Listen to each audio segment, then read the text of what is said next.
in the pandemic, railways really surged. What happened, sir, is that passenger traffic was off. So the entire country became a dedicated freight corridor. Yeah. Trains were running very, very fast. They would reach Delhi to Chennai in 48 to 60 hours, unheard of earlier, because it was completely kind of a DFC. So that's the Yes. time where railway earnings also came in from freight, and the multimodal impact also people tasted it better. So every cloud has a silver lining. Probably this was one silver lining for multimodal in the last year.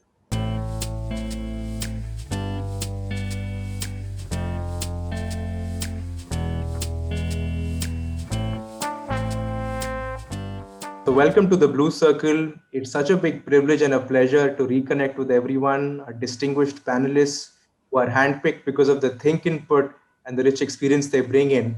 And thank you to our distinguished audience for joining us. We've received over 200 registrations, most of whom are senior leaders. Many of them are members and repeat visitors to our webinars, which is very encouraging and motivates us to provide even higher levels of dialogue to the online modes as well. For those of you who are new with us today, the Blue Circle is an exclusive community and ecosystem which is curated for business leaders across 6 sectors, which are logistics, e-mobility, healthcare, energy, real estate, and aerospace and defense. We also present socioeconomic insights which ultimately determine the evolving complexion of the market. In response to the COVID challenge, the Blue Circle has also accentuated its digital presence. One of the many modes we employ is our weekly webinar series and our digital publication. And in addition to this, and you'll be happy to know that we're very soon launching an exclusive digital platform, something like the sector-specific LinkedIn for leaders, wherein we will present them with the opportunity of connecting with people just like them, also house high-quality curated content, have such meaningful conversations like the ones we have and the one we'll have today, and also give leaders access to business opportunities across these sectors. So those leaders who are interested, please do write to us. We've also begun our selective outreach and have close to 3,000 plus leaders who signed up in the last couple of months. Today, we're privileged to have distinguished leaders to join in to kickstart a logistics circle and the first discussion today. They're here to discuss the future of supply chain. Crisis shapes the logistics sector. COVID-19 has severely disrupted logistics and supply chain activities and has tested the ingenuity, resilience, and flexibility of the stakeholders as they sought to maintain essential operations. It has underscored the increased need for system upgradation across the entire supply chain and the inclusion of automatic tracking and alerts, enhanced navigation abilities, real-time digital tracking, and route optimization.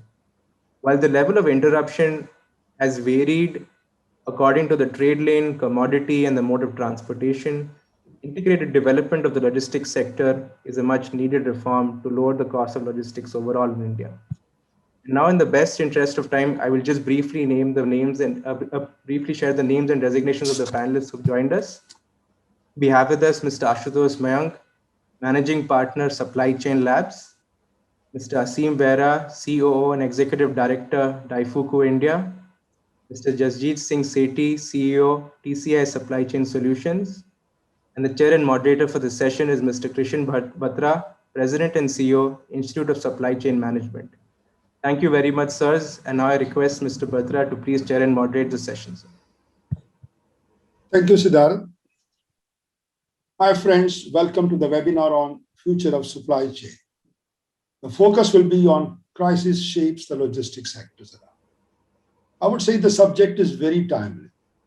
And for this, we sincerely thank Siddharth Anand and his team for organizing this. I'm also thankful to all the eminent panelists and you for all joining this session around. Friends, we are all going through the second wave of COVID-19. Why I'm touching this word around? Because it's linked with the logistics around. We are seeing a lot of disruptions in many industries. Our heart goes to all of those people whose family has been affected. But all these crises, if you look back historically, they bring also opportunities. I remember the time in 2008 when we were going through the recession. I was based in US and we got new opportunities around. That's the time when the blockchain came, other things came. So every crisis brings some opportunities around. one thing I will certainly say, this crisis has changed the paradigm of business. So when I talk of the change in the paradigm, this calls for transformation if we want to survive.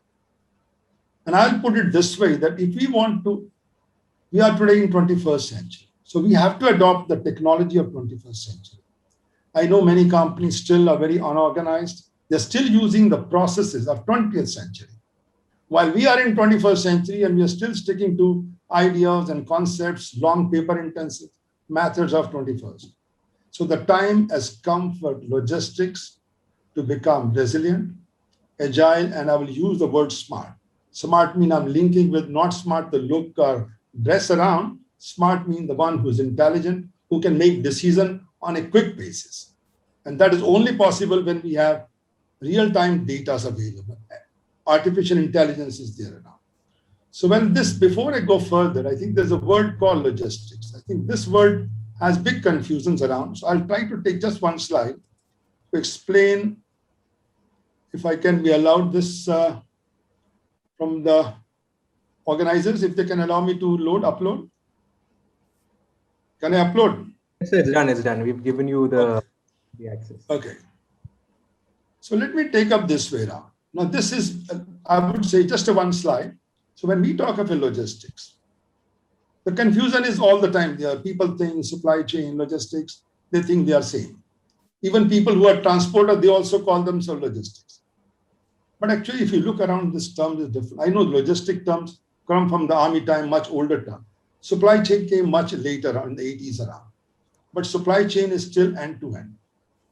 So logistic is all about the flow of goods and information. And if you look at the other pictures around, it has three dimensions. One is the transportation, certainly. Second is distribution. Third is import-export, because when the goods are coming on a global basis, import-export is also part of the third dimension. And each dimension has got a planning activity and got execution activity. Let's say if I'm talking of transportation, then I have to look at shipment optimization, I have to talk about network design, and then when it comes to execution, it's all about selection. Blah. Same case for distribution. I know Asim is already working in these areas around. So designing the whole warehouse and what type of equipments are required, how do we bring robotic concepts into that? And then when we come to import-export, which is a very paper-intensive, how do we manage it? So this complete is a logistic part. So logistics, let's not link up only with transportation. If we want to say logistic, it's a much broader term around. The second thing which I wanted to say was the key takeaways which we have kept for today's understand the paradigm shift. What changes are happening around? And the one word, if I say again, I will repeat on this, that we are in 21st centuries and we are using the methodology and the processes of 20th centuries. I have been in India for the last 10 years. I've spent 30 years in the US. When I compare their processes with us, we're still living in 20th century. So what is the new normal in the logistic chain? Now we have go through this process of second wave, first wave of COVID-19. What is the new normal for us?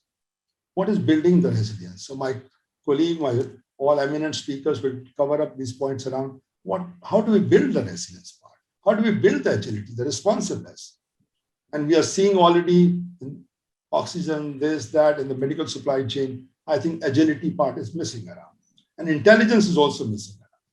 So that's the one we'll try to talk around. Reducing the cost of logistic chain. The way data comes up from the World Bank, our cost of logistic is 14% of the GDP. Now, when we compare with the Western world, which is 7%, 8%, it's still on the higher side. So if you look for each goods when you're transporting around, the cost is on the higher side. How can we cut it down? Now, building a smart and resilient logistic chain. I'm not saying supply chain, I'm saying logistic chain as it. What lessons we have learned? Every crisis comes. So we learned the lessons from those around, and how do we go further? So that's what we'll be discussing on this part around digital transformations. How do we transform digitally? And lastly, but not the least, technologies, ideas, strategies have no meaning until we professionalize the talent part. So that part also is important around, and we'll be discussing on this part. And the objective is obviously two. We want to improve the performance part We want the customer satisfaction at the end of the day and building the resiliency part. So this is what we have kept around. And then what I plan to do is we have kept the discussion topics. So I'll be requesting my colleagues, my eminent panelists, to cover each point by point. We have also received some questions. I received 1 hour back some of the questions from the participants, which I'm very happy that they are very serious about it. I got around 12 questions. So we'll try to cover those questions. I will be posing those questions to the eminent speaker as a part of the headings. And those who are left over, we will take them under the Q&A. So our plan is to cover by 5 o'clock these topics. And then later on from 5 onward, we'll be taking the question out. So that's the agenda I've kept in mind. So with this background, let me start with the very first discussion topics. We hear about the global hub of supply chain. Everybody talks of it. So far, the global hub has been China. Let's be very honest. They have been the world factory. Now, we want India to become the global. Some other countries to become the global hub, not only one country. If that country goes through some problems, the whole world comes to a standstill. Now, this is the right time for India of such a big size, with such a big populations around, with a lot of talent around. Can we become the global hub? So with this, I will again propose this question to Jasjit, since he has been dealing with TCI on a very ground level, and he knows. Jasjit, what is your opinion about it? What should be done to make ourselves global hub? So could you come again, please? I'm sorry, I missed the last part. Yeah. So what I was saying around, everybody talks about, even starting from the Prime Minister, that we have to become, there's a right opportunity to become the global hub of the supply chain. So not to become the global hub. You're the global hub. Are we ready for it? Yeah. The global hub of supply chain, sir. Is that what you're saying? Sir? Yeah, that's correct. Today, like China is the only hub. Now we want India to be the hub around. Sir, actually, as we discussed the other day also, most countries with COVID-19 have kind of, redrawn their borders. And everybody wants to become independent of any other country's supply chain. And you have seen it also happening with the Taiwan semiconductor shortage also for the passenger car vehicles as well. So, and global trade and cooperation actually has taken a bit of a backseat in the last few years. Yeah. And with the advent of COVID-19, most countries had to shut their border because of fears of contamination from other countries. So, in my view, that probably the global trade itself has got impacted, and you find that impact also in the container business of a great mismatch of containers from point A to point B, and there are issues of repositioning as well. So, for India to become a global hub, I think first is the transshipment should start working. Our transshipment, which is a Vadarpadam for India, has still not taken off, and Sri Lanka remains the major country for that. For air also, we are not the largest hub in this part of the world. So I think India, more than supply chain per se, I think we could be a bigger hub for the back offices, which is for the control towers. Like in the BPO industry and non-industry, India played a very major part. We believe that now that has shifted because a lot of AI and robotics have come into those practices. So India with the technological depth could be a very good place for a centralized control tower for logistics for the globe, which could handle critical missions. And that would be India's place in the sun. Not sure about the physical part of it yet, because as I said just now, that in the modes, we are neither the topmost in road, in air or in sea. So that likelihood doesn't seem to be there. And we are neither a very large manufacturing base as well. So probably India would not be, and I don't think any single country can be a global hub like what China has been, because they're very highly manufacturing based and very competitive. So. Excellent. Asim, you want to say something on this? Yeah, no, thank you. Thank you for the opportunity. So Jasjit touched mostly on the supply chain part, and towards the end, he said about the manufacturing bit, and that's what I would like to add.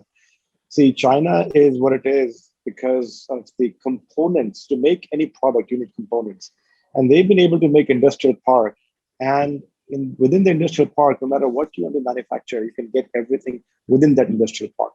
And at prices and quality that is unbeatable. And unless we do that, unless we become that and create an ecosystem of such, it will be very difficult to justify a global enterprise to manufacture in India versus, let's say, China. Right now in India, what you've seen in the last decade or so is mostly assembled in India. All the key components still come from overseas, still come from China, Japan, Korea, what have you, Italy, and they get assembled in India. And in China, each and every small component gets made in China. So that price competitiveness of manufacturing components that are needed to make a widget is what we have to focus on. And once we do that, then from a manufacturing perspective, we can think of becoming an alternate to China. Thank you. Ashutosh, you want to say something on this issue?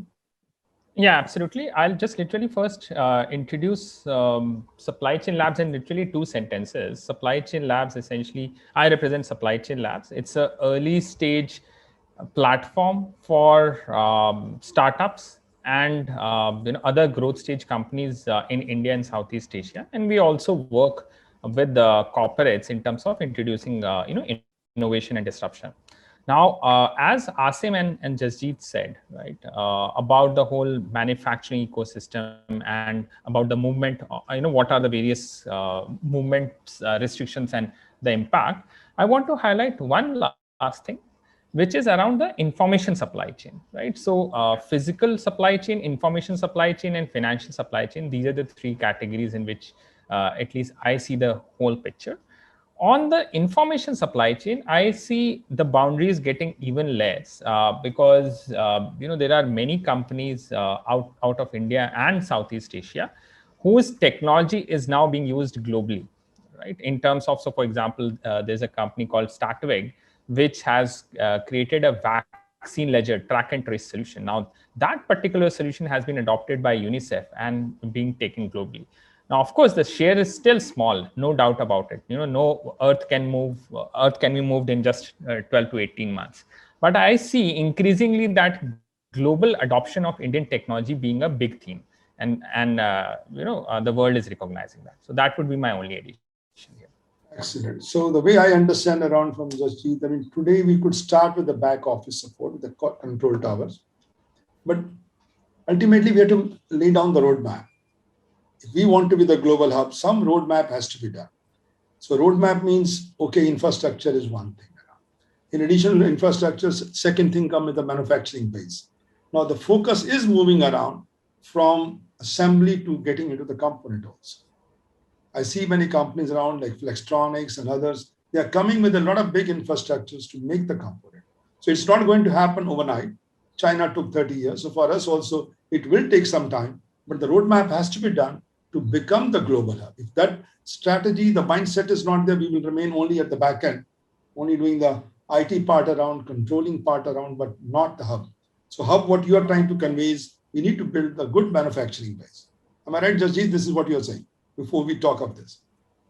Yes, sir, and very competitive as well. I think every nation can't do everything. What India's strength lies is probably what we have realized is in the the field which is a little bit above the manufacturing. And as you have Industry 4.0 coming up, we also have Supply Chain 4.0. And Supply Chain 4.0 could mean that we actually run those factories of the world from some control towers in India. Okay. So then what the impression I carried on me, the focus should remain in what we are good. So we are good on the technology side, we stay there around. And manufacturing, we are nowhere closer to that. But don't you think we have got such a big mass of population? We're not well educated around. Everybody can't be an IT expert around. So I think still manufacturing is the only way to keep people occupied and engaged around. So that I think, which the way I see around the government, they're pushing themselves into localization a lot. Whether it's the defense sectors or other sectors, I know it will not happen overnight, but the vision is there, the direction is there. And in case we are able to cope up, then we could become the hub around. Okay, guys, let me move to the next one around. The next topic we want to take up is the cost of logistics. Now, the cost of logistics, the way I go with the World Bank data, even the Government of India data is around, they say 14% of the GDP. That means the cost of transportation, if I divide the whole logistic cost in three components: transportation, storage, administrative. Now, the logistics part of transportation is around 57%. While storage part is still not big. Storage part is around 25, 27, 28, and the last come administrative part. So there are some scopes of cutting down, whether it's administrative cost, the paperwork is too much. And there's also potential to cut down the transportation cost, depending on the optimization. The data which I get around optimization, I know, Jasjit, you will have better idea what is the optimization of a transportation. And transportation also today we are using 60% on the road transport. And very little on the rail, very little on the sea side. Actually, one of the participants has even raised the questions around on the same. I'll come back later. So that means, are we able to switch over from road transport to sea transports? What do we need to do it? We want to move into the rail transport. What do we need to do it? Do we need to privatize the railways? What exactly we need to do around so that our overall cost could cut down in one way? So I think first is, sir, yeah. What actually is our cost? So we have a document called the Economic Survey, which is a prelude to the budget, which comes in every year. So this year document also has come in, but this year, because the economy kind of contracted, the figures are a bit lesser by 2.3% over last year. So just to be a bit pessimistic on the cost, I'm trying to take the figures of last year. So last year, the total transports and storage sector was 142.5 billion US dollars. This is dollars equated at rupees 74 to 74 INR to $1. And that's 6.3% of the GDP. Now, besides these, we also have got taxes, we have got obsolescence, we have got depreciation, and we have got insurance. The other four costs to logistics cost, to the transport cost, and then there is the administrative cost. Because such data was not available in India, we assume that post GST, which came in July 2017, the number of warehouses, which we also have seen, they have come down drastically because of avoidance of double taxation. So we assume that, let us for a moment assume that we are at the same wave as US. The US is at 1.87% for these factors, which if we put into India's numbers is 42 billion US dollars. And the admin cost in US is 0.37%. It's about $8 billion. Totals up to $193 billion, which is 8.54% of the GDP. So that is the logistics cost for India. Now, these three buckets are important. One bucket is transport and storage, which is the providers. Second bucket is of the users, which is the taxes, the obsolescence, the inventory carrying costs, the insurance. That is their bucket to address. And also the third bucket is also of the shippers themselves, the people who are the owners of the goods. So 8.54 is the figure which comes out using the economic survey and rest data from the US. Now, so it's important to have the right figure and right MIS, because, for example, if we say the healthcare system of India is very costly, that would mean let us stop investing into it. And we know that would be a wrong thing to do. We to invest more for preventive healthcare. Similarly, when we say cost of logistics is high, it would mean that we take out something from that, which would be counterproductive. So it's very important to have the right lens, so we know what and where investment needs to be done. And so these costs are when India was not yet at Euro 6. You see, India came to Euro 6 in 2020. Not much procurement has happened last year of vehicles and stuff because of the pandemic. So these costs are slightly lower because they're of the Euro 4 category. If somebody were to make the Euro 6 electronic vehicles today, the cost would go up. So that is the figure which I would like to put across. Okay. And these are established figures. Thank you. Thanks. Jasjit, no, sorry, Ashutosh, do you think there's a potential for saving in this one, or we are doing the best?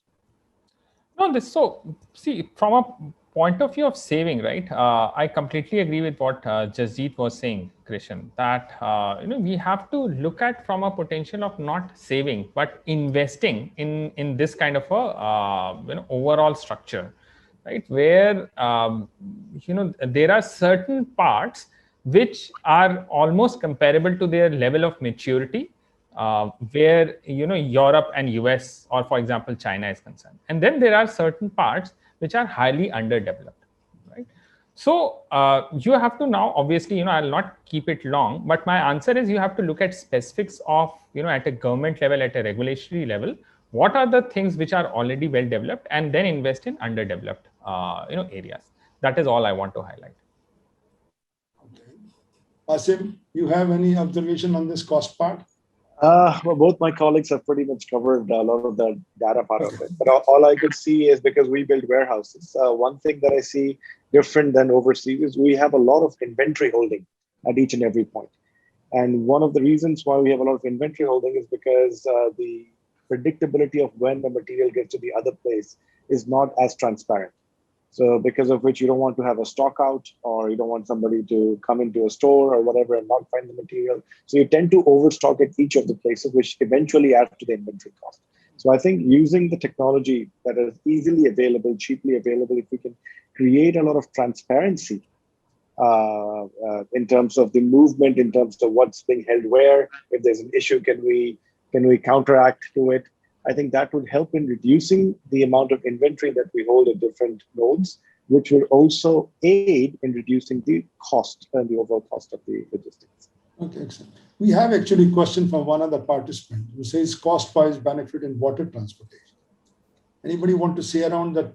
Can we move some of the workload, the load part of the road transport to water load, and what savings we'll get around in terms of cost? Anybody has done the costing structure?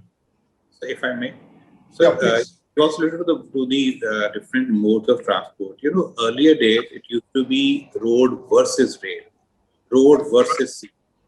That has changed, fortunately. Now it is road and rail, road and sea. Road is very good at the first and last mile. That's a bridging part of it.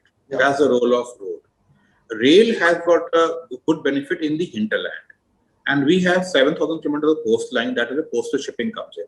So you'll be very pleased to know over the last 10 years, coastal shipping has become so huge, especially from the western coast, that today there's hardly any movement of trucks happening, let's say, from Gujarat to Kerala. Hardly any movement. And right till All goes Tuticorin. by coastal. Yeah. All go by coastal because the cost is far lower and far more economical than you would have even by rail or by road. So one of the largest companies in India, Concor, also put 2 ships on that sector as well. So that's a testimony to the coastal shipping sector having come of age. There could be no better example than that.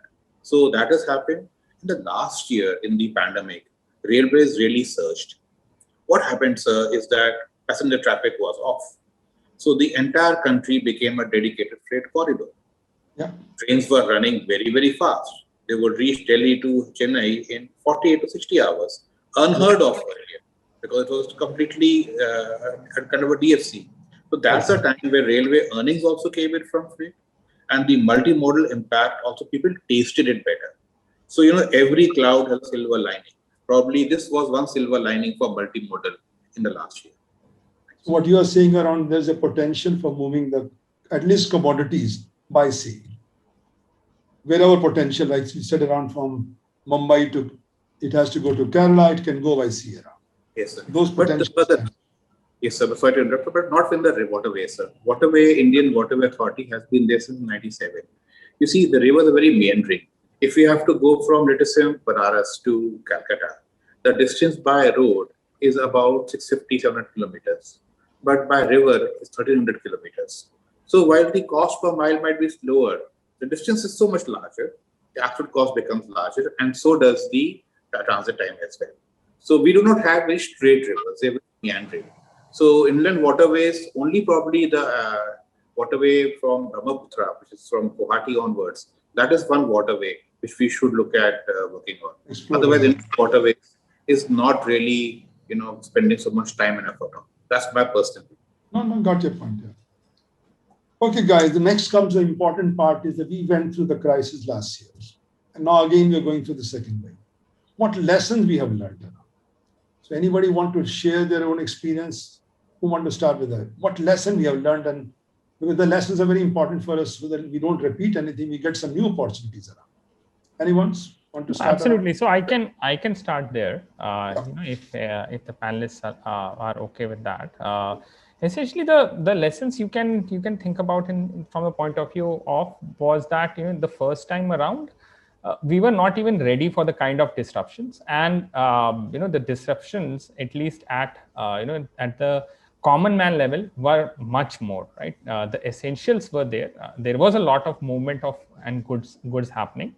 But for a short period of time, let's say from March 24th to mid of April, there was almost complete stoppage of any kind of passenger movement, right? So the common man impact of the restrictions was much more.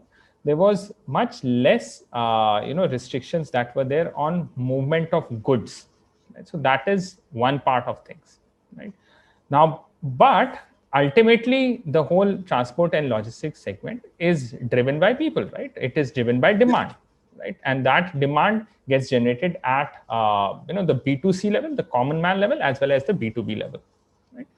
So now this time around, when the second wave is happening, even before that, for the last 12 months, we have been seeing certain big trends happening.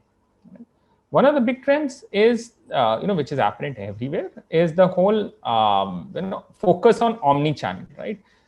When the footfalls stopped coming to your retail store, any and all the brands started focusing on e-commerce as one of the big channels through which they can continue. Because the demand is there, the customer wants it. It's just that he's not able to step out and get it, right? So e-commerce became a very big part, to the tune that earlier e-commerce was growing 27% year on year.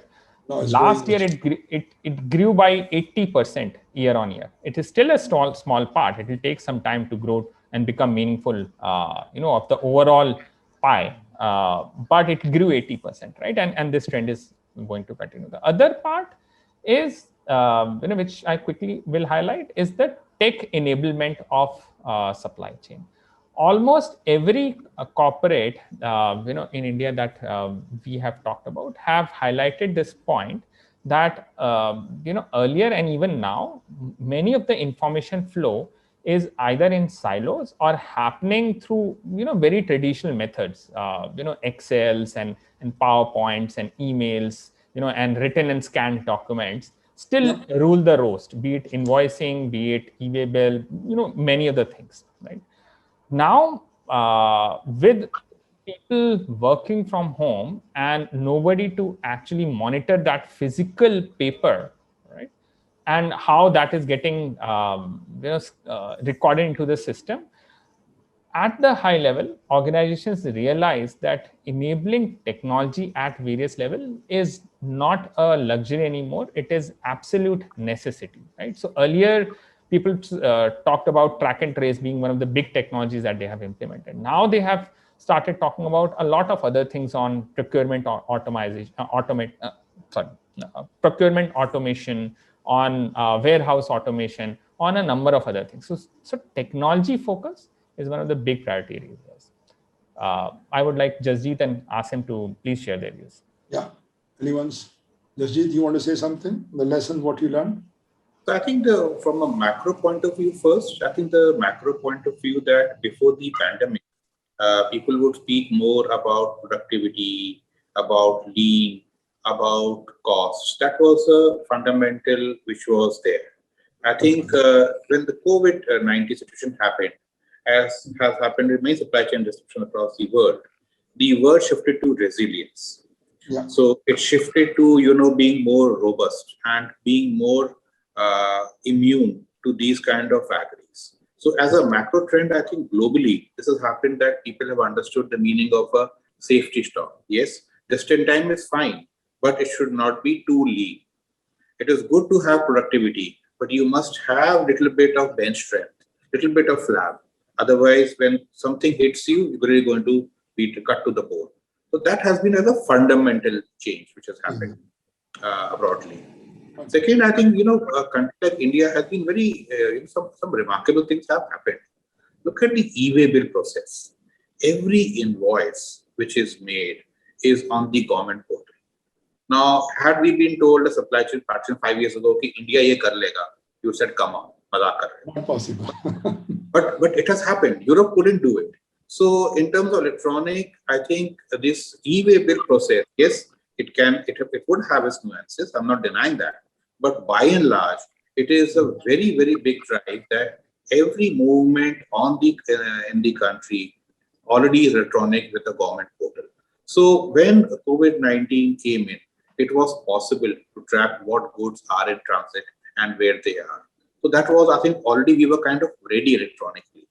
So supply chains were ready. The ancillary services, which is what I think Ashutosh alluded to, the documents and other parts, they took some time to come in, but people adapted very fast because those were not the key documents. They were the supporting documents. I think we must also give some credit to our banking system, that our banking system kept running because flow of money, finance was equally important. That kept running throughout.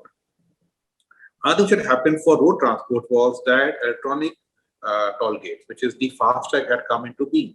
So you don't require so much of cash. You could just upload electronically as well. So these were some of the things which, in a way, India was prepared. Just think, had these not been there. So I think we fared rather well because of these things had happened.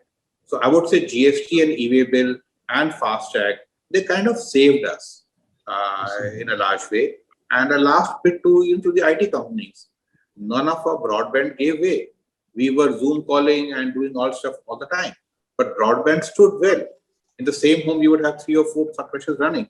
So I think a lot of at the back end, the resilience shown was extraordinarily good. They were really resilient about it, and they really stood by it and ensured that it delivered. Thank you. Excellent. Asim, you want to say something on this? Yeah, I'd just like to finish up with saying that I think the adoption to any technology or any situation, I think we Indians have the highest rate of adoption compared to many other countries. Yeah. And I think that has shown itself in this pandemic. And I think we should use that as a benefit and use that as a catalyst for a lot of the adoption that we're talking about, the 21st technology that you mentioned, sir. That because our adoption rate is so high, people are ready from nothing to everybody having an Android phone and knowing how to use online payment or how to do Aadhaar online and everything. I think people are they're very fast at adopting things. We should just push that, use that to adopt a lot of the 21st century technologies that you mentioned earlier. So if I had to summarize the lessons part, the very first thing is in the good old days, we were focusing on cost reduction. We were thinking of making it a lean process, just in time. I remember the college time when we went through the JIT lean. Now I say, guys, it's good to be lean, but you have to be agile. You have to be resilient. So the focus has moved to resiliency, agility. And to do all this, I know you have to be smart also, which I know we'll discuss around that. This has only helped us because of the technology part. So the technology has come in the e-way bill, GST, all that has facilitated the process around. So that's the lesson which we have learned around. That means the technology, the visibility, transparency is the way to survive. Anyone wants to touch anything further on this, which I might have missed out in summarizing this point? Is it okay, Jasjit? Okay, then we next move to again, I think Ashutosh was talking about the online shopping part around. Online shopping has grown 80%, 70%, yes. But last year, because the transportation was not being used for the main things, correct me, that means they were all moving into basically to support our e-commerce. So we didn't suffer much around. Business was going as usual. Everybody was doing a great job. But tomorrow, when the whole country's production picks it up, as it was doing in January, February, March, if we are going back to the stage and the production picks up, and e-commerce, do you think will mean 80% growth all the time? It may go down. So in that situation, are we ready for the future growth part of it? Is our e-concept is busy for that, ready for it? So yeah, Jasjit, you want to say something? So the e-commerce part has got 3 pieces to it. One is the infrastructure which has been lined up, Yeah. which is the FCs, the fulfillment centers, and the sort centers, and the last mile delivery hubs and the transport network around it. So this has been built up pretty strong, and it can take 2x or 3x of the volumes also, because in e-commerce you have a lot of these peaks which have been driven by some kind of promotions. So e-commerce, you have got a BAU and you've got a peak. The peak generally is 3 to 4 times the business as usual cap. So the network already has that amount of flexibility built inside it. That is not a problem. The other part about e-commerce is the legislation around it. There are a lot of issues which are still going on about e-commerce, where they are a platform, they are a retailer and stuff like that. So these keep cropping up again and again. So these could be a bit of a deterrent in the medium to long run in the e-commerce space. Third is the omni-channel, which was alluded to by Ashutosh. So there are many brands who would not want to give their product to an Amazon or a Flipkart, but want to house it themselves and do both B2B and B2C from their own warehouses. They were struggling for it till last year, till 2019 mid, 2020 beginning, but they have suddenly come of age in the last 6 months. It's actually surprising. If you would have asked me ki kar payenge, I would have said mushkil lagta hai, but they have been able to do it in 6 months. So that is absolutely remarkable. That shows, when we are back to the wall, what actually happened. So omnichannel has taken off a lot. We don't see it yet in those green shoots because it is still small. But I assure you, we'll start seeing it in the 6 months or so. Thank you. Okay. Anyone, Ashutosh, Asim, anybody want to touch on this point? E-commerce is, e-commerce is here to stay. Apart from the points Jasjit mentioned, I think the convenience part of it, right? So if you look at in India, what's happening is, so in the metros, it's very crowded to find a parking, to go to a mall and all of that stuff. So the convenient part of it is one thing that happens in the metros. But then if you look at the tier 2 towns, nobody's opening up. You don't have so many fancy malls. That's what you'd have in Mumbai or Delhi, where people have access to all the products that they see maybe on an Instagram or in a movie or something. So e-commerce platform gives them that access, something that they wouldn't have where they're staying. So because of this, because of the access, because of how by a click of a button you can get something, it simplifies your life. And even, I've seen, because of the pandemic, the older folks, so my parents, for example, now they want to order groceries online and they like it better. Okay. So something that I thought wouldn't happen, they are doing it simply because they find a better variety and a better deal. I asked them, why do you do it? And these are two things they said. So e-commerce is here to stay. I like it or not. I think it's very convenient. It's going to grow. It's only going to grow more in this next decade or so. I think it's all about finding sustainability for the e-commerce companies. Right now in India, we've got the 2 American giants fighting for the space here because modern trade could not take off as much because of high cost of rentals and everything. But I think e-commerce is definitely going to stay here. And how they make it profitable and sustainable is something that they have to figure out. Certain, this become the part of our behavior now. And now that behavior is not going to change. So it's become the new normal for us to buy online. Okay, guys, one guy has raised a question around on this. And this is coming from Mr. Manas Arora. He says that what could be the future of the E3W cargo vehicle around? Which I know Mahindra has launched it around at the price of 3 lakhs, small mini ones. You think that could be used in the first mile and the last mile for e-commerce?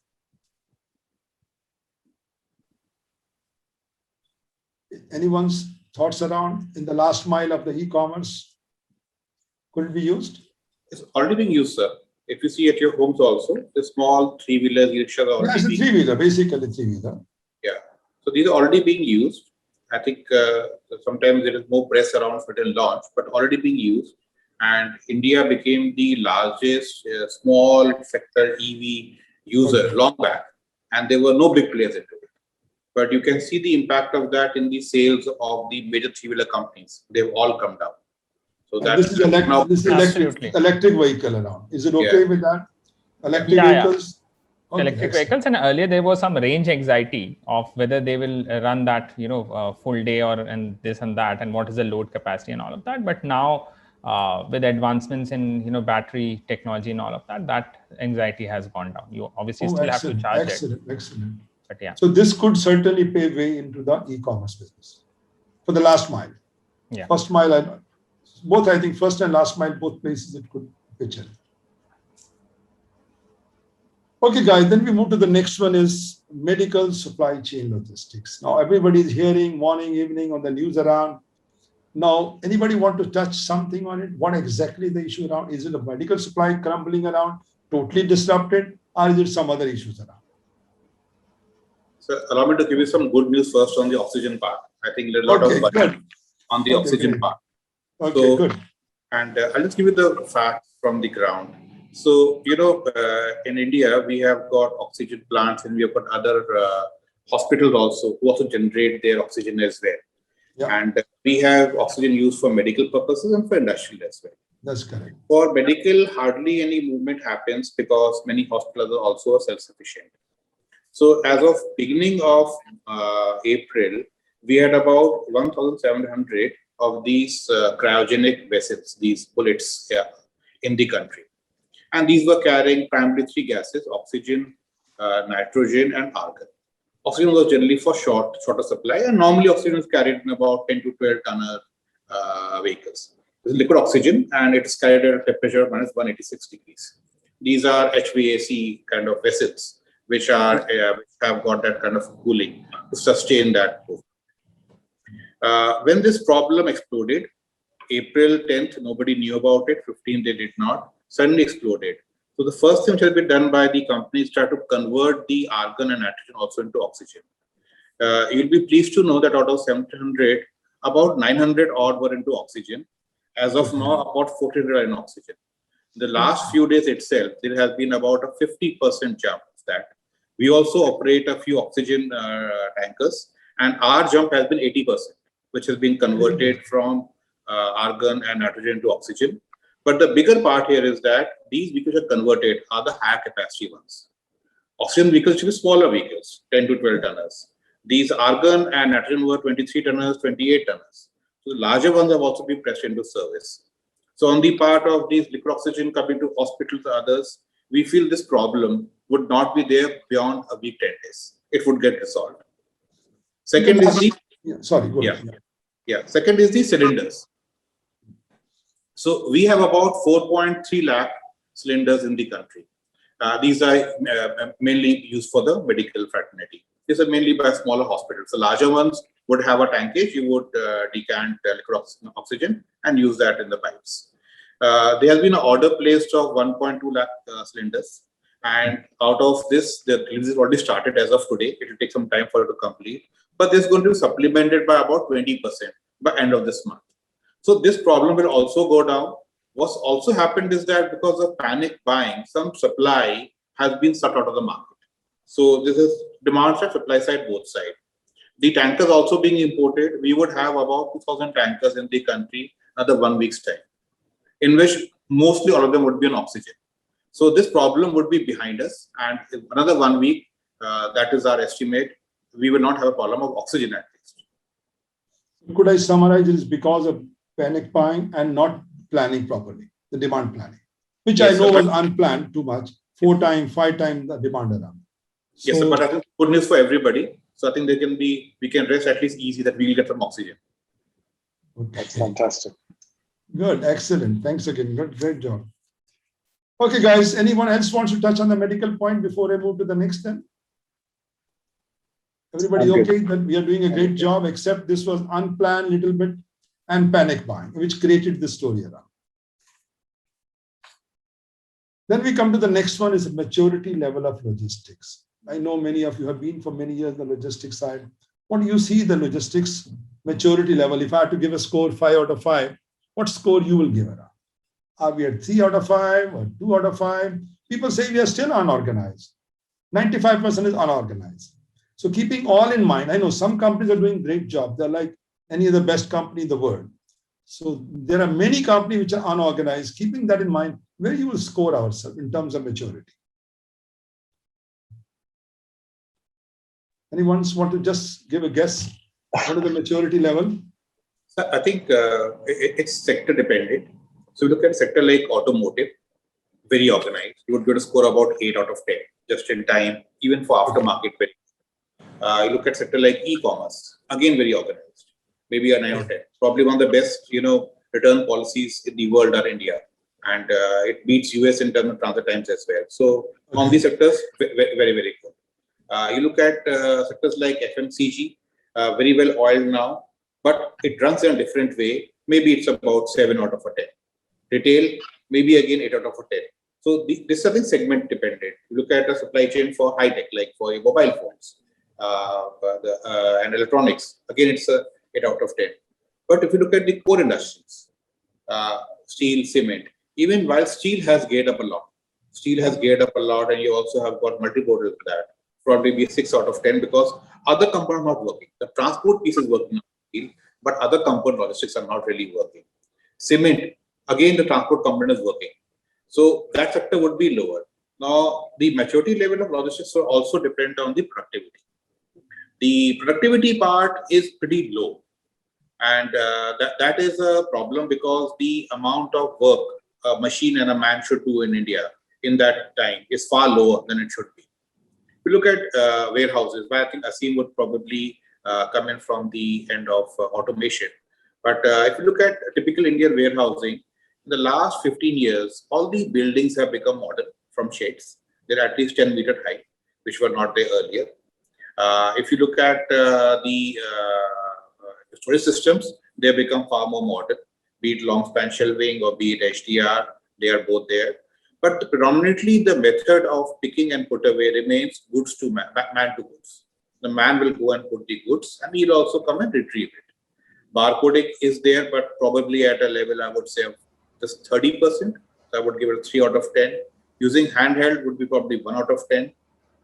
But even then, the warehouses are generally efficient because they are looking at a B2C environment where the pressures are not so high. And man to goods still works because the cost of man in most states is still lower than automation. So though, Asim would probably be the right person to talk more in detail about that. So I would like kind of, leave the stage for him for the favorite subject. Thank you, Jasjit. I think you've covered it very well. So basically, like he said, it's all industry specific, and the numbers that Mr. Jasjit put out were, I think, dead on. And I think anybody who's investing into the infrastructure, so let's say the auto companies or like the e-commerce companies, they made a deliberate move to invest in the infrastructure because they couldn't have a stock out. They needed to have a returns policy because a downtime wasn't something that they wanted the customers to have. They're very customer centric from day one.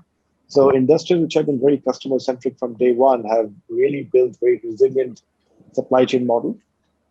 Yes, to the point of adding or using, I mean, most of our warehousing work is still person dependent, and because the person is not that expensive. So therefore, we're able to do buy without having a proper barcode system. We're able to do a lot of visuals because there's enough people available to do the QA, QC versus, let's say, somewhere where you don't have that many people and you have to invest in cameras, barcodes, this, that, and the other. So I think the dependency on people and reliance on them to be able to do the work is pretty high. And it's worked so far, mostly because they exist. But on the same token, I think if we speak about the pandemic time of it. So as Mr. Jasjit said, even now, the ROI in automation in India isn't there. If I do the math, it comes out to 20 years, and nobody would wait 20 years. Versus, let's say, Japan, Australia, US, or Europe would be anywhere from 3 to 5 years. So when you have that kind of an ROI, you do invest. But 20 years, nobody wants to wait. But regardless, we are still being able to deploy our systems and people are investing into it. And those who invested into it didn't see the ROI then, but during the pandemic, they said, Asim, I think we just found the ROI because they had people who, during the first wave, they went back to their native places. They were not available. So they could repurpose the people from the warehousing staff to manufacturing and vice versa, while the robots, the ASRs, the conveyors kept doing stuff automatically. So I think they figured out that there's an ROI. They have to have a plan B going forward because the dependency on people is something that's questionable, and the pandemic has shown that. Good. I'll put one point around because many companies approached us around say, Krishan, we are not able to get many 3PL, 4PL companies around. Still, the utilization of 3PL is hardly 9%, 10%. While if you go to Japan, is around 60%. If you go to America, which are really properly manufacturing based, it is touching very high. Our 3PL is very small number percentage. Companies want, guys, I don't want to spend time on logistics. My focus is different. I want a good company on 3PL. I want a good company on 4PL. It's difficult to get those. I know there are a few 10 names. I know TCI comes among the top 10, but there are very few looking at the size of the country around. Do you think there's a big potential for attracting people from abroad, from foreign investment into this? Our base is good enough. We can do it. Anyone want to touch on this? No, absolutely. I would like to touch it a little bit and then give focus to everyone. So on the on the focus on investment into this whole supply chain and logistics sector, right? You can broadly divide it into three areas. The whole infrastructure development. So investment going into infrastructure development, investment going into technology development, right, and investment going into development of banking and financial institutions, which will obviously indirectly help all the other industries, including supply chain, right? So what we have seen is over the last 10 to 15 years, there has been a big focus on the whole banking and financial segment, rightfully so, because it ultimately helps all the parts of the ecosystem. And from a government point of view, there has been over the last 5-6 years now a big focus on infrastructure development. And probably Asim and Jasjit would be able to better highlight what they have seen on ground. But at least at the overall level, macro level, we all know that story of roads getting built and ports getting built and other things. The third piece, which now is getting focused on, is where the technology is coming in. And of course, one of the big things where every supply chain head thinks about is technology versus people. But now, during the pandemic time, as Asim rightly said, it is technology plus people. So how do I create this system which is self-adjusting, where at different points of time, depending upon the availability of people and the availability of technology, how I can repurpose various things so that the system doesn't crumble down. I don't have overall thing. The other big focus on technology investment is because people want to, as Jasjit rightly said, build resilient systems, right? So alternative procurement channels, automated ways of actually figuring out the distribution channels in such kind of a dynamic environment, right? Repurposing certain things. All of those things cannot be done just by people alone. Technology has to be there, and that is where a lot of investment is coming in. Good. Jasjit, you want to touch something on this 3PL, 4PL? I know you are one of them also. But that's a brilliant question, actually. And sometimes, I think, as you rightly mentioned, one could think that the maturity of a country is determined by the 3PL penetration. So it's a brilliant question. And I think if coming from the West, that's the way to go. Now, again, to sector specific, some sectors it is far higher than the others. I think traditionally, sales, distribution, transport has been held very closely in many companies. And also the size of the companies is not very large. Barring, if you take out, if you look at top 1,000 companies in India, you come down to companies below 1,000 crores of turnover. So number of large companies is also not very, very high.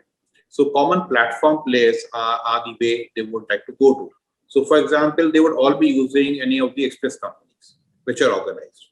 But for transportation, they should try to work on the spot market part.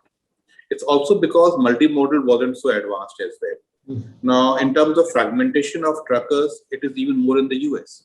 US has got more single lorry owners than India has, but India is highlighted because of unorganized. So I think while 3PL is a good important parameter for that, but you could call it the lead logistics provider also, and regional logistics providers. So over time, with the GST coming in and forward charge mechanism, people have become far better than earlier. So I think if we were to, change the benchmark for the study, that what would qualify in US as a 3PL and what would qualify in India as a 3PL, we might have a far higher number than we have now. For example, any CFA, we will say is not a 3PL. But CFAs are there for almost all the companies for the warehousing part. So could they be also classified as 3PL? So I think the classification also should be looked at. Maybe, sir, you could look at that with your experience and see what qualifies as a 3PL. Let's say these are the essentials and desirables. So if the tick mark on that, okay, this company is a 3PL or a LLP. So that figure could be higher than it is now. Keeping in mind the limited time, Mr. now Batra, I just sorry. I just like to add one more thing here. So I think one of the biggest differences is the customer or whoever is seeking the 3PL services needs to have a long-term view. I think the minute we increase the contract to a 10-year view, to a 10-year to any company, you would see quality coming in. You would see that partnership coming in. But I think most contracts in India are still in the 2 to 3 year range. That's my personal opinion of one of the biggest issues why the service level and expectation mismatch exists, because of the lack of a long-term contract. I just want to add that. So we need to collaborate with the supply, all the transport companies. Yep, they have to be a partner, not a vendor. Yeah. Okay, guys. Now, last I want to take up the subject on technology. You may call smart logistics. You may talk about control towers, you may talk about AI, big data, all those things I'm clubbing together, keeping in mind the time. So Asim, you want to start with that on the technology side, where we are, what can be done, how do we proceed? Sure. So I think I'll just, so technology exists in the whole supply chain, right from control towers to RFIDs to within the warehouse and all of that. Technology, the prices of technology, especially tags, and RFID, they've come down quite a bit. I think we as a country, as I mentioned, we adopt things pretty fast. We just have to make sure that we adopt it and then we spread it, that everybody in the whole thing, right, from a truck driver to a guy devanning the truck, is part and parcel of the whole implementation that we do. Yeah. Right now we're doing everything, not everything, we're doing a lot of things in silos. So somebody in a warehouse knows a lot, but the other doesn't. And that kind of brings down the overall embraceability of the technology deployment that we do. So technology deployment, any deployment works if everybody has their skin in the game, and that can only happen when the broad picture is shown and people buy in and they don't look at that as a threat versus as an aid. So I think the more we do that, the more we train, the more we educate, the more we tell people that this is to aid you, I think that much more would be easier for everybody in the ecosystem to buy in, and it would create wonders. Because one thing that we do have is a very agile population who are amazing at doing stuff. Even in the first wave of crisis, I mean, the essentials were still available even with the lockdown. So people are very agile, but the embracement of technology in a planned fashion is what we need to focus on as a nation. Basically, we need to connect the dots in the whole ecosystem. Yep. The whole Ashutosh, since you are dealing with this type of things as a part of the lab, so anything you want to say on the technology before I come? No, absolutely. But I'll keep it short in the interest of time, right? So, being fortunate enough to be in the business where you basically try to identify technologies of the future, right, and to invest, and nurture those technology companies, right? I will approach this from a point of view of pointed solutions to pointed problems, right? While overall technology is a big game, ultimately at an early stage startup ecosystem, there are pointed problems that you pick up, and then you hope that those pointed problems are there in most of the organizations, and that is why my solution, given enough time and bandwidth and capital, will grow into those organizations, right? So there I have seen, just in the last 2 years, I have been fortunate enough to see a lot of very, very innovative technologies, let's say, for example, around warehousing. So it's not warehousing automation, but around warehousing discovery. How do you put up a solution to discover on the go if you need different categories of warehouses on different tenures, or picking innovative sectors like silk supply chain, right? And what can agri supply chain is still, there is technology built in, but silk as a sub-segment, nobody had thought about, how technology can be brought into those larvas and pupas and, the silk coming out. so what can be done? But it has been done and growing well.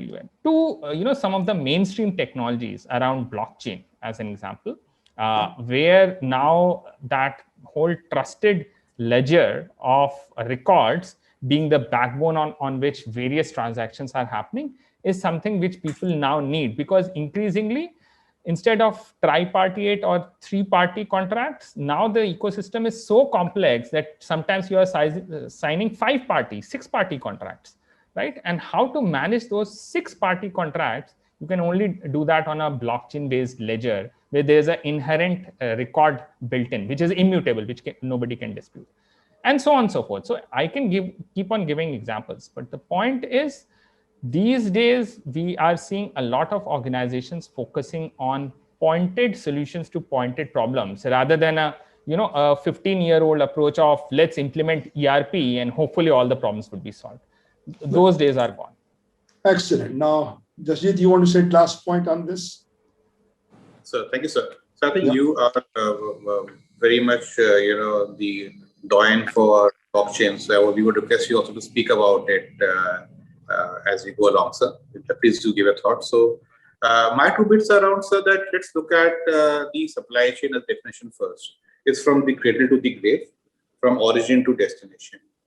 And so what's a fundamental thing? You need a glass pipeline to know things right from the origin to the final consumption point. Typically, technologies don't talk to each other. They are in different silos and they are protocol issues. So supply chain wants transparency, and by nature, every company has got data privacy. So these are at disconnect. So what's the way to go forward? So I would say that blockchain as a concept, which talks about everybody having their own ledger which they are owning, and only the part which need to be shared can be shared, and data cannot be changed. So as a concept, blockchain is probably the best suited for supply chain as a concept. Now, whether we do it using Batra technology or we do it using APIs, because last few years, APIs have come to the fore and they're doing a fantastic job. Most softwares, even their own ERP also, they are using APIs. So it could be that way to go as well. Now, the different stakeholders, the different technologies, how they work together, that's the key point here. What we use, how we use it, is probably something which everybody will try on their own way. But can we have something like a national grid in which these are also available? So like we spoke of the e-way bill, in a way you already have a national grid which is there. How do we plug into it? Can that become a plugin? And we are able to actually find out the flows better. That is the right kind of a data which is available for us to actually look at reducing supply chain costs by optimizing the empty holes, optimizing the black pack holes. So I want to pause here and would want you to speak on this, please, sir. Okay, I will just put in one line, keeping in mind the time limitations. One, certainly we are moving into the digitalization. And digitalization, my worry is that there is a possibility somebody can hack your data. The truth is not there. Honestly, if I'm supposed transferring my raw material, let's say medical supplies, is supposed to have particular humidity, needs a particular temperature. Now all the data are being stored, but then the company can easily play with the data. So it can give you wrong facts around. While in the blockchain, as Ashutosh said in the beginning, it's a trusted information. Nobody can hack it. I think that's the beauty, a part of it. The only thing which is happening around is still blockchain. It is covering the transaction part. The payment part, the government of India is working on it, with coming with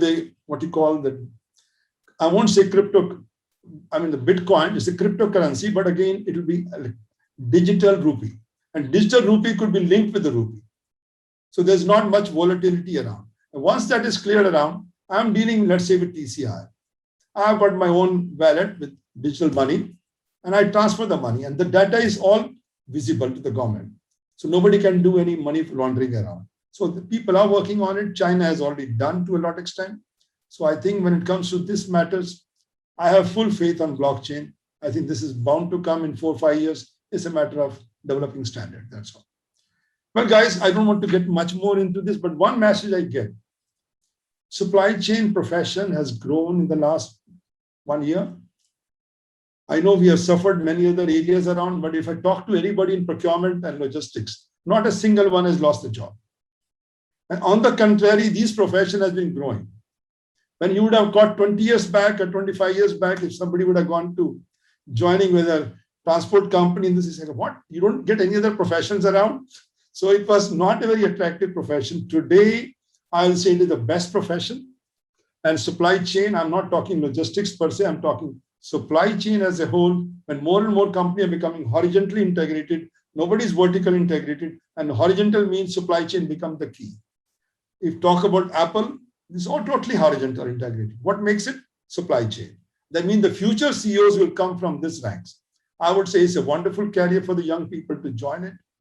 The only thing is those who are already into this, they also need to go for some training, learn something. But for the young people who are joining with us in our group, I will say it's a great career today. One answer, again, I'm repeating it. Not a single one lost a job in procurement and logistics. I can honestly say. Am I right, Jasjit? Okay, guys. With this, I want to thank my eminent speakers around, but still, I'm not. We are going back to the Q&A. Now, I'll start with before I give the forum to the participants around, we have got the questions. Let me finish those. Then, if time permits, we can go to others. Now, very first question is, I think the cost-wise benefit in water transportation. I think we already talked about. This question is from Mohan Subramaniam, the director from Transmitter. The next one is what is the future of startups in logistics and supply chain? Can I say honestly, it's a wonderful career for the startups? Jasjit, you want to say something? Sir, Ashutosh, sir. Ashutosh is the right person, I think. Okay, Ashutosh. Yeah, you are the one I venture capital. That's where you get the funding. The right career to start. So, be a startup in this field. There's a lot of, there is a big career to be made in logistics and supply chain, and in startups, obviously there's a lot of need. There are certain technology areas, there are certain areas where, it has to be technology-led service. That is what I would focus on.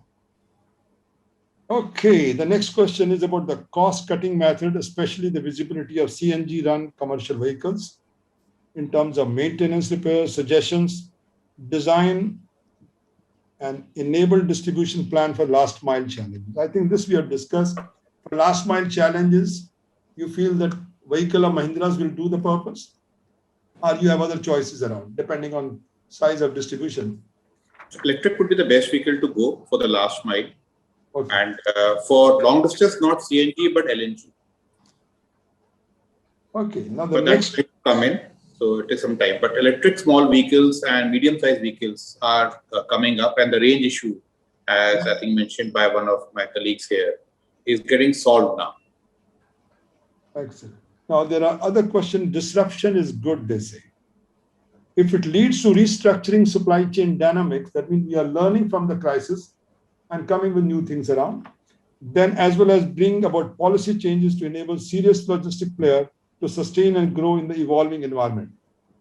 So, the question which is coming from Gaurav Chawla, from Vice President, thoughts about what is needed around, what is needed to make it sustainable and grow in the evolving environments around. Do we need to restructure our organization structure? Do we need to change our toolings? Do we need to change the softwares? Am I right? We need to change everything. Am I correct to say? If we want to be sustainable in logistic business, which I started 10 years back or 15 years back, if today I have to sustain, I'm sure Ashutosh must be also advising when his own company who is venture capital. To survive means they have to change the organization, the whole not really. pyramid. Not really. Not really? Okay, go ahead. Yeah. Not really. Changing the whole organization is never, never in question anyways. It is about repurposing certain, as Asim also mentioned, it is about repurposing and making them agile so that they can function in various environments, right? So for example, 5 years back, you would see even within supply chain, different designations, right? So there is a warehousing manager, there is a procurement manager, there is a transport head, and so on and so forth. Those designations still exist, but increasingly even in many large organizations, and definitely in medium-sized organizations, I am seeing one supply chain head And he actually on a dynamic basis has tier 2 people. There is no direct, tier 1 people, tier 2 people managing, logistics, transportation, warehousing, everything with the help of technology. That model I have started seeing, and it is all about repurposing and making it flexible. Okay, let me I would also like to Asim, add. I would also like to add what Mr. Jasjit said is creating that glass conduit.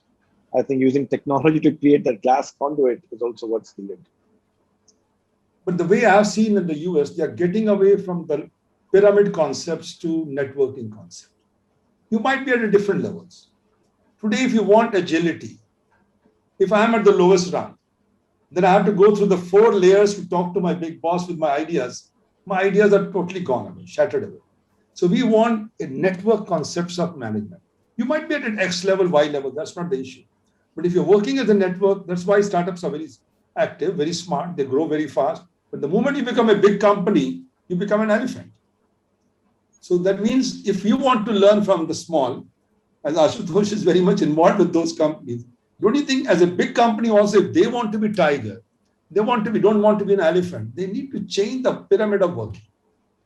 If you have a beautiful idea and it takes ages to get clearances, public sector is same story. I've seen the cases around it takes on an average 1 month, 2 months just to get even the requisition cleared around. So if that type of things we have got pyramids around, it's dead to me. I come from the same generation, but I still feel that has to get out. In today's generation, we need peer-to-peer network. So this is where I feel network has to change, technology has to become, the silos has to go away. If somebody says, oh, I deal with only warehouse, I deal with only this, I deal with this, but at the end of the day, they're all connected. And if the dots are not connected, we are living in isolation. So I don't know, this way I feel around change is required. You want to say, Ashutosh, since you are in the venture capitalist business?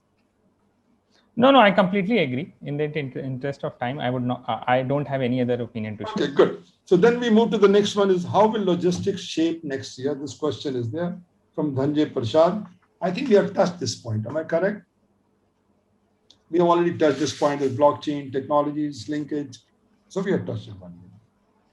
There's another one is on this from our Srinath Manda. He's ex-director.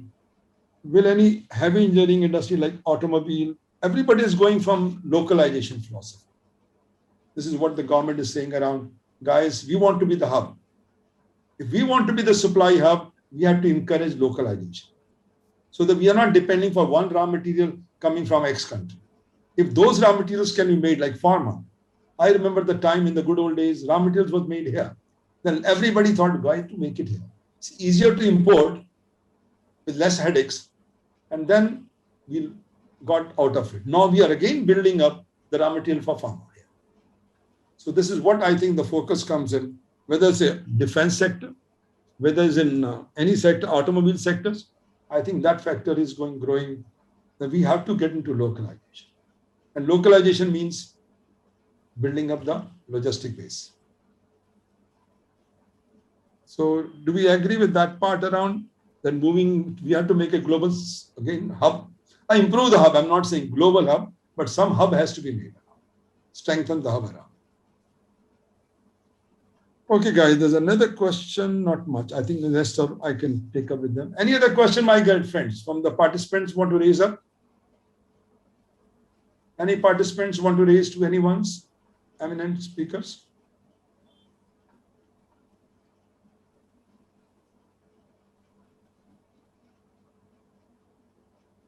I'm sure in the Zoom they can raise their hand if they're there.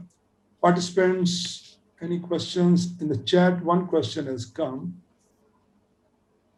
Okay. Ashutosh, this is from you. Anyone else? There are 10 questions around. Should I go through quickly with them? And then each one has access to that? So, Mr. Krishan, an eminent panelist, I would have to actually now leave. Okay, there is another meeting that was pending. So thanks a lot, ladies and gentlemen, for inviting me to be a part of this panel. Thank you so much. Thank you. I think we'll just, thanks again, Ashutosh. I think we'll take only 5 minutes. There are only 10 questions. If you can stay back, it will be great. Otherwise, we can carry. Sure. So each one has access to these questions around? I think so. Okay, anyone wants to answer? I leave it to you guys. Very first question. Hope distribution is under transportation. I don't know. I'll put it separately. Transportation is separate, distribution is separate, but put together they are under logistics. Do we agree on that part? Yes. I hope that answers Pankaj. I know you are there. Then there's another one called anonymous attendees. Are we geared up with proper infrastructure to handle global business as a logistic hub? I think Jasjit has already answered. We are ready for the control towers. We are ready for the backup office. But making as a hub for transportation physical part, we still have to go a long way. Am I right, Jasjit? This is what you want to say? Yes, sir. Okay. Then we have what is the scope of intermodal transports in India? This, I leave it to you guys. Anyone who wants to touch? Jasjit, you want to touch? I think we covered the intermodal part earlier, sir.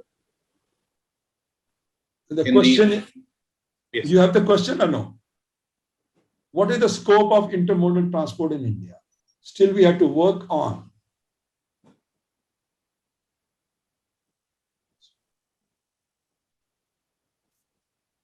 Is the question clear or not? I think he's referring to various modes, which we also call multi or intermodal. So that already, I think we spoke about earlier. That okay. So we are talking. They're working together. So that scope has bettered over the last few years. Then the next one, I think you have touched already, the dedicated freight corridors. The government projects such as dedicated freight corridors, development of dry ports, inland container, also has Sagarmala project by connecting major port. A lot has to be invested in these structures part around the hubs and lower down to this and this. What are your views around? Any views on this, on dedicated freight corridor? The inland container depots have already been there for many years now. There are more than 120 as of now of all companies put together. And you can also use it by multi-TCO. TCO is the private container operators. And there's also policy around using the railway stations as a private freight terminal, DFT. So that is no longer an issue. The DFC remains a concern, but the concern has been addressed in a very different way.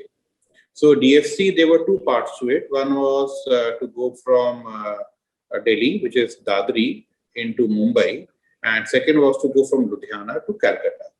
So the eastern corridor and the western corridor. The first condition which I heard about this was in 2006. That is 15 years ago.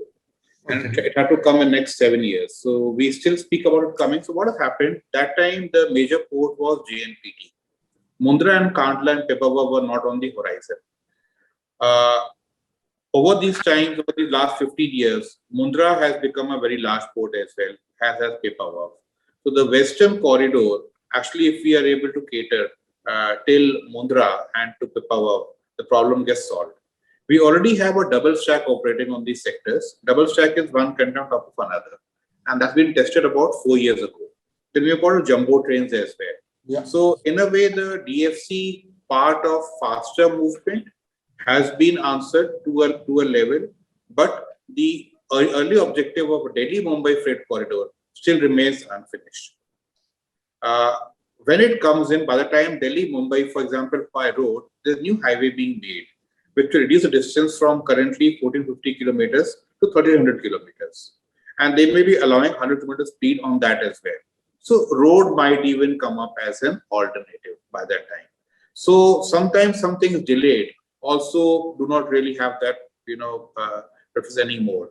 What was called the golden quadrilateral for the road. Similar for the rail is required. So rail needs to expand in other sectors as well. So DFC, I think, is something which probably has lost its sheen. It is still talked about, but lost its sheen and lost its prominence in the Indian logistics scenario. Okay, I can see, but I can see a lot of questions still around. So keeping in mind the timings. So what we could do around, is it okay that if they share the question later on to us, we could send them the answer? Will that be okay? Yeah, that'll be fine. That'll be fine. Huh? So, well, with this, I want to again thank the organizers, the eminent speakers, and all our participants around for joining us. Thanks, everybody. I wish you all the best. I know some questions are still left over. Please send those to Siddharth's team, and then they can share with us. Thank Thank you, sir. Yes, Siddharth, back to you. Thank you very much, sirs. Such a deep and insightful conversation, and such a privilege to hear you all. Our leaders and I took home several nuggets from today's conversation, and how well moderated Mr. Batra, sir. I really wish we all had some more time. And thank you to our leaders in the audience for joining in such large numbers and for staying till the end and for always sharing excellent questions. For the questions which may have been missed out due to paucity of time, I will share the relevant questions with the leaders in the panel and request some of their time for it. Along with our weekly webinar series, we will be taking these discussions and many other features live on our exclusive mobile app, curated specifically for senior leaders across our 6 sectors, which are logistics, real estate, e-mobility, healthcare, energy, aerospace, and defense. So whether you would like to engage with us on our platform, our leaders are invited to connect with us for membership, to join the logistics circle, and also get access to the other allied industry circles we've built. So thank you very much, sirs, once again. We look forward to having such discussions in the future, and please do stay safe. Thank you very much. Thank you, Okay, then. Siddharth. Thanks Thank you, again, Mr. Sharon. Batra. Thank you, Thank you, Jasjit. Sethi. Thank you again, Asim. Thank you. And Thank to all you. the It was a panel. pleasure. Stay safe. Take care.